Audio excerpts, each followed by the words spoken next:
인생에서 버려야 할 것과 지켜야 할 것은 무엇일까요? 살다 보면 불어오는 바람을 피하지 못하듯이 후회도 죄 짓는 것도 피할 수 없는 게 우리의 인생일지 모릅니다.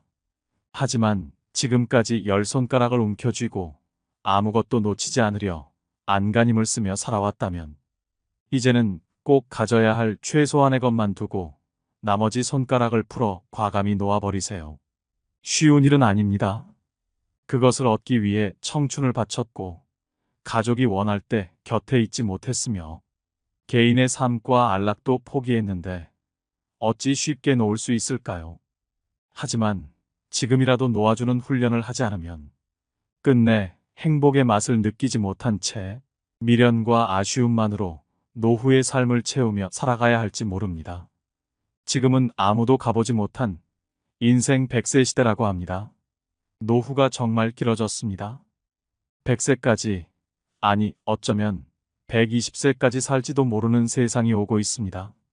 하지만 이렇게 오래 살 줄 몰랐기에 우리 대부분은 노후 준비를 해놓지 못했습니다. 노후는 인생의 마지막 불꽃을 피울 수 있는 시기입니다.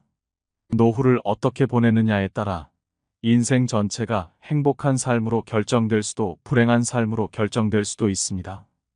중년 노년이라면 당신의 노후는 당신의 부모와는 다릅니다. 우리는 우리의 부모님과는 다른 노후를 살아갈 수밖에 없습니다. 자녀에게 부양을 기대할 수도 없을 뿐더러 돈이 있다고 행복한 노후가 보장되는 것도 아닙니다. 수명은 늘고 퇴직은 빨라진 지금 몸과 마음이 함께 건강한 사람으로 행복한 노후를 영위할 수 있는 방법은 무엇일까요? 늙어가는 것은 바꿀 수 없지만 불행을 뿌리칠 수 있는 관점과 태도만은 자력으로 바꿀 수 있습니다. 그것이 노년에 가장 필요한 지혜입니다. 꽃길이 따로 있나요? 여러분의 삶이 바로 꽃인 것을요. 인생이 무료하고 무언가를 시작하기가 두려워진 중년 노년이라면 이 영상을 꼭 시청해 주시기 바랍니다. 오늘은 한 부자 노인의 유언을 통해 죽음의 문턱에서 갖는 후회들 그리고 고마움들에 대한 이야기를 해보겠습니다. 부자 노인은 과연 인생에서 지켜야 할 것과 버려야 할 것을 현명하게 알아봤을까요? 더불어 법륜스님의 노후를 지혜롭게 보내는 방법에 대한 말씀도 배워보겠습니다. 영상을 끝까지 시청해 주시고 주변의 소중한 분들에게도 공유하시면 더 많은 분들이 해안을 얻으실 수 있을 것입니다. 구독자 여러분 모두 황혼기를 황금기로 만드실 수 있는 시간이 되시길 소망합니다. 나의 편지를 읽게 될 소중한 지인들에게 바쁜 하루를 보내고 있다는 것을 압니다. 하지만 아무리 바빠도 밥은 꼭 챙겨 드세요. 여기까지 와보니 알겠습니다. 비싼 돈으로 산 핸드폰의 70%의 성능은 사용하지도 않았고 내 값비싼 차의 70%의 성능은 필요 없는 것이었고 호화로운 우리 집도 70%의 공간은 비어있는 것이나 마찬가지였으며 옷과 일용품들 70% 또한 지극히 필요가 없는 것이었습니다. 살아보니 인생은 경기장과 같더군요. 전반전은 학력, 지위, 권력 그리고 돈을 갖기 위해 애써 살아왔고 그런 것들이 높고 많으면 이기는 것인 줄 알았습니다. 하지만 후반전은 달랐습니다. 전반전의 승리를 위해 청춘을 바쳤던 하나밖에 없는 몸은 혈압, 당뇨, 혈당, 요산을 낮추기에 후반전은 급급했답니다. 전반전은 나보다 높은 감독의 명령을 따라야 했고 후반전은 나의 명주를 잡고 있는 의사의 명령을 따라야 했습니다. 이제야 알겠더군요. 전반전에서 높이 쌓았던 모든 것들이 잘못하면 후반전에서 누릴 수가 없다는 걸 말입니다. 하물며 경기도 중간에 쉬는 시간이 있거늘 나도 쉬어가며 갔어야 했던 것을 전반전에서 앞만 보고 정신없이 살았던 날들 이제는 씁쓸한 추억으로 남았습니다. 나의 편지를 읽는 아직은 건강한 여러분들에게 딱히 아픈 곳이 없어도 잠자는 거 아까워하지 말고 음료수만 좋아하지 말고 물 많이 마시고 괴로운 일이 있어도 훌훌 털어버리세요. 양보하고 베푸는 삶도 나쁘지 않으니 그리 한번 살아보시구려.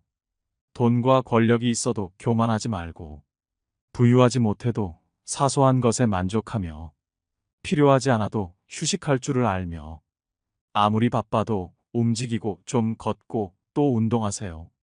50만 원짜리 옷의 가치는 영수증이 증명해주고, 1억 원짜리 자가용은 수표가 증명해주고, 20억짜리 집은 집 문서가 증명해주는데, 사람 가치는 뭐가 증명해주는지 알고 있으신가? 바로 건강한 몸이랍니다. 건강에 들이는 돈은 계산기로 두드리지 마세요. 건강할 때 있는 돈은 자산이라고 부르지만, 아파서 병원에 누워 있으면 그때 가지고 있는 돈은 그저 유산일 뿐이라네. 세상에 당신을 위해 차를 몰아줄 기사는 얼마든지 있고, 당신을 위해 돈을 벌어줄 사람도 얼마든지 있습니다. 하지만 당신 몸을 대신해 아파줄 사람은 결코 없답니다. 물건을 잃어버리면 다시 찾거나 사면 그만이지만, 영원히 되찾을 수 없는 것은 하나뿐인 생명이라오. 내가 여기까지 와보니 돈이 무슨 소용이 있는가? 내가 죽으면 나의 호화로운 별장은 내가 아닌 누군가가 살게 되겠죠? 내가 죽으면 나의 고급차 열쇠는 누군가의 손에 넘어가게 되겠죠? 많은 재물의 욕심은 나를 그저 탐욕스러운 늙은이로 만들어버렸다네.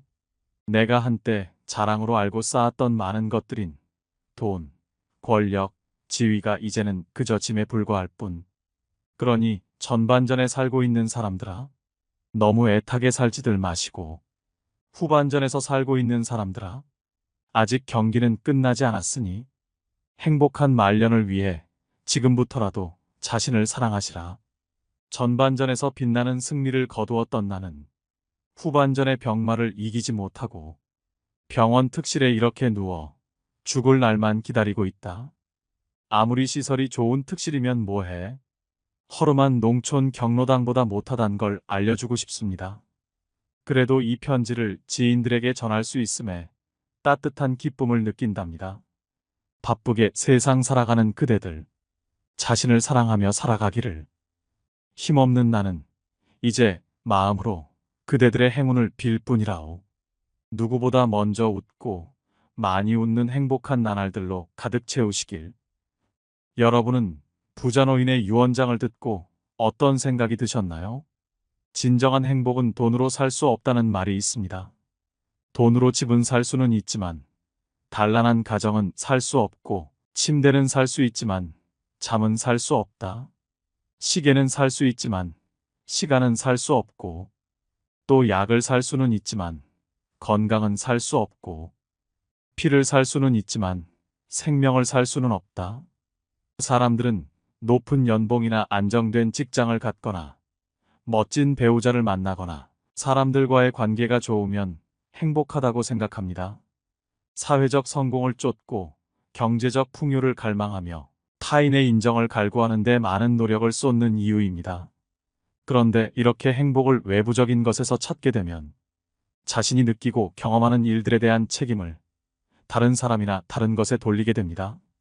누군가는 말합니다. 행복은 우리가 소유한 것들이 유형의 것이건 무형의 것이건 상관없이 그 양과 질이 증가하는 과정이 계속될 때 얻어진다고 합니다. 즉 행복은 어떤 성공의 도착점에 도착하여야만 비로소 얻을 수 있는 것이 절대 아니고, 변화의 길을 걸어가며 내딛는 발걸음마다 계속 남겨지는 발자국처럼 쫓아오는 거라고 합니다. 이처럼 인생의 마지막에서 노인이 깨달았던 것은 젊은 날을 아등바등 사느라 자기 자신을 제대로 돌보지 못한 것에 대한 후회이지 않을까요? 진짜 행복은 나로부터 시작됩니다. 내 인생의 운전자는 오직 나입니다. 한 번뿐인 인생을 타인의 기준에 얽매이지 않고 자신의 가능성을 믿는 것, 충실한 오늘을 사는 태도를 가질 때 비로소 행복할 수 있습니다. 그럼 어떻게 하면 후회 없는 노후를 보낼 수 있을까요? 나이는 먹고 싶지 않아도 먹게 되니 어떻게 하면 좀 더 행복한 중년과 노후를 보낼 수 있을지 배워보는 시간을 가져보겠습니다. 법륜 스님께서 말씀하신 노후를 잘 보내는 방법 4가지가 있습니다. 첫 번째는 자식이 예쁘다고 간이고 쓸개고 다 퍼주면 안 됩니다. 자기 먹고 살 만한 재산은 적당히 갖고 있어야 합니다. 종종 그런 뉴스를 접합니다. 자식에게 전 재산 다 줬더니 집에서 쫓겨나거나 버림을 당합니다. 이거야말로 현대판 고려장 아닌가요? 내가 이제는 늙었다고 자식한테 재산을 물려주는 순간 세 가지를 잃게 됩니다. 첫째로 자식을 잃습니다. 자식들이 자립심을 갖지 못하고 의지하는 습성만 갖게 됩니다. 두 번째로는 자식들에게 모든 것을 쏟아부어 나 자신의 생활이 없어지게 됩니다. 즉, 내 인생을 잃습니다. 마지막으로 내 재산을 잃습니다. 곶감 빼먹듯이 조금씩 조금씩 재산이 줄어 노년이 비참해질 수 있습니다. 당연히 부모의 재산을 물려준다는 생각을 버려야 합니다. 부모들은 자식을 위한 희생보다 자신의 노후와 행복을 위한 준비를 하셔야 합니다. 그래야 부모 자식 간의 관계를 오래도록 아름답게 할 수 있고 또 늙어서 추하게 살지 않을 수 있습니다. 시골 사람이라면 집 한 채는 가지고 있어 반찬 길러 먹을 밭대기 하나, 논 한 마지기가 있으면 좋고, 도시 사람이라면 전세든 자가든 몸 하나 놓을 방 한 칸은 있어야 하고 통장에 용돈 쓸 만큼 넣어놓고 이자 받아서 보탰으면 됩니다. 큰 돈은 필요 없지만 그렇게 자기 삶에 최소한의 단도리를 해야 합니다. 돈이 모자라면 젊은 사람은 막노동이라도 해서 벌면 되지만 늙으면 막노동도 못하는데 자식이 용돈 안 주나 이런 생각을 시작하면 자식을 원망하게 됩니다. 평생을 자식 위해 희생했더라도 노후에는 자기만 생각하세요. 그게 건강하고 평온한 노후를 만드는 길입니다. 두 번째로는 욕심을 내려놔야 합니다. 이것도 하고 저것도 하고 싶어도 나이 들면 욕심을 부리면 안 됩니다. 아름답게 느껴지지 않고 추하게 느껴집니다. 내일 죽을지 모레 죽을지 모르니까 아무것도 안 하고 놀아야 된다는 얘기가 아닙니다. 욕심을 부리면 마음이 괴로워집니다. 과식해도 안 되고 과금해도 안 되고 과욕해도 안 되고 과로해도 안 됩니다. 젊었을 때는 과로해서 피곤해도 하루 이틀 휴식하면 금방 회복이 되는데 나이가 들어서는 노화를 급속도로 재촉하게 됩니다. 그러니 나이가 들수록 뭐든 과하지 않게 조절하는 지혜가 필요합니다. 음식이 아무리 맛있어도 적당히 소식하고 돈을 더 벌어야지, 남들보다 더 잘 살아야지 하는 욕심도 내려놓아야 합니다. 예를 들면 수험생 한 명을 뽑는데 모두가 다 본인이 한 명에 들어갈 수 있다고 생각하고 100명이 달려듭니다. 그리고 그 한 명에 들지 못하면 마음이 굉장히 괴로워지고 우울증이 옵니다. 법륜 스님이 말씀하시길 한 명 뽑는 자리에서 박차고 나와 마음을 낮추고 100명을 뽑는데 한 명이 모이는 자리로 내려가라는 것입니다. 공무원이나 군인의 경우도 마찬가지입니다. 과거에는 공무원이란 직업이 박봉이었지만 20년 넘게 일하면 연금이 꼬박꼬박 나와서 오늘날에는 꽤 좋은 직업에 속합니다. 그러니 퇴직하고 나서도 기본 생계 걱정은 안 될 정도니 노후 걱정할 일은 없겠으나 절대로 욕심부려 연금을 투자나 사업에 쓰지 말아야 합니다. 그렇게 남의 말만 듣고 한탕을 노리다가 가지고 있는 재산도 다 말아먹게 됩니다. 지금 가진 것에 만족하는 삶의 자세를 가지고 내가 가지지 못한 것에 몰두해 마음을 괴롭게 하지 마세요. 주어진 환경에 맞춰서 검소하게 살고 또 할 수 있는 만큼만 하면서 살아간다면 그거 자체로도 남은 삶이 행복할 수 있습니다. 세 번째는 운동 겸 노동을 해야 합니다. 운동 습관만큼 든든한 노후 자산은 없습니다. 유병장수가 아닌 무병장수를 위한 최고의 자산입니다. 나이 들어 여기저기가 아파져도 무리는 하지 않는 수준에서 쉬지 않고 계속 몸을 움직여야 합니다. 운동을 한다고 해서 헬스장을 다니라는 것이 아니라 방 청소도 하고 설거지도 하고 시골에 산다면 농사일을 하면서 노동을 해야 합니다. 몸이 안 좋다고 매일 방에만 누워 있으면 오히려 건강이 안 좋아질 수도 있습니다. 꼭 돈을 벌기 위해 할 필요도 없고 소일거리 삼아 일을 해야 합니다. 가장 훌륭한 노후 준비는 평생 현역이라는 말이 있습니다. 퇴직 후에도 계속 일자리를 가지는 것입니다. 소득이 얼마냐는 크게 중요하지 않습니다. 일하는 즐거움으로 생활에 활력이 생기고 고립감도 해소됩니다. 또 소일거리라도 갖는다는 것은 노후에도 자기의 존재 가치를 확인한다는 의미입니다. 이 일을 통해 주변과 교류하면서 행복감을 느낄 수 있고 무료함의 지옥에서도 벗어날 수 있습니다. 노후의 3대 불안은 돈, 건강, 외로움이라고 합니다. 이 3대 불안을 한꺼번에 해소하는 것이 바로 노동입니다. 다만 젊을 때처럼 욕심을 내서 하던 일을 못 그만두고 무리하면 안 됩니다. 적당히 일하고 적당히 쉬어야 됩니다. 네 번째는 자식에 대한 집착을 놓아야 합니다. 내 자식은 잘 됐으면 좋겠다. 이런 집착은 말할 것도 없고 자식한테 바라는 마음 자체를 버려야 합니다. 그렇지 않으면 자식을 원망하고 욕하게 됩니다. 자식을 욕하면 결국 내 욕이나 마찬가지입니다. 누가 낳았나 하면 할 말이 없고 누가 키웠나 해도 할 말이 없으니 제 얼굴에 침 뱉기인 것입니다. 그러니 자식에게는 바라는 게 없어야 합니다. 가끔 그런 질문을 받습니다. 자식에 대한 집착을 내려놓아야겠다는 생각은 드는데 자꾸 자식에 대해서 신경을 쓰게 됩니다. 성인이 된 자식에게 일으키는 마음은 모두 집착인가요? 그게 집착인지 물을 필요도 없이 당연히 집착입니다. 마치 남의 물건을 훔치는 것을 도둑질이라고 할 수 있을까요? 하고 묻는 것과 같습니다. 집착을 못 내려놓고 있는 사실을 있는 그대로 인식할 수 있어야 문제를 해결할 수 있는 기회라도 생깁니다. 그런데 이게 사랑이 아닐까? 이렇게 생각하니까 해결이 안 되는 겁니다. 또 때가 되면 자식을 독립시켜야 됩니다. 성인이 된 자식을 독립시키지 못하는 이유는 부모가 토끼나 다람쥐보다 못하기 때문입니다. 토끼나 다람쥐는 새끼를 키울 때는 어미의 목숨을 걸고 키웁니다. 그런데 사람은 자기 생각에 빠져서 목숨을 걸기는커녕 오히려 자기 인생이 더 중요하다고 아이를 남에게 맡기는 사람도 있습니다. 다람쥐는 새끼 때는 목숨을 걸고 새끼를 보호하다 성체가 되면 새끼에 대한 집착을 끊고 각자 알아서 살도록 합니다. 새끼가 죽어도 관여를 안 합니다.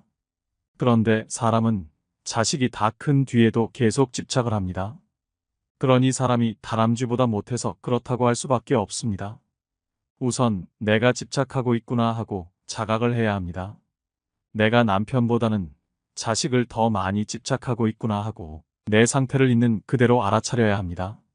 남편은 남의 뱃속에서 낳은 사람이고 자식은 내 뱃속으로 낳아서 어렸을 때부터 내가 키웠기 때문에 집착의 강도가 더욱 강할 수밖에 없습니다. 내가 남편한테 잘한다고 해서 반드시 결과가 좋게 돌아오는 것은 아니지만 그래도 일부분은 돌아올 가능성이 있습니다. 하지만 자식한테는 아무리 잘해도 10%도 돌아올 확률이 안 됩니다. 그런데도 여러분은 집착 때문에 바보 같은 짓을 합니다.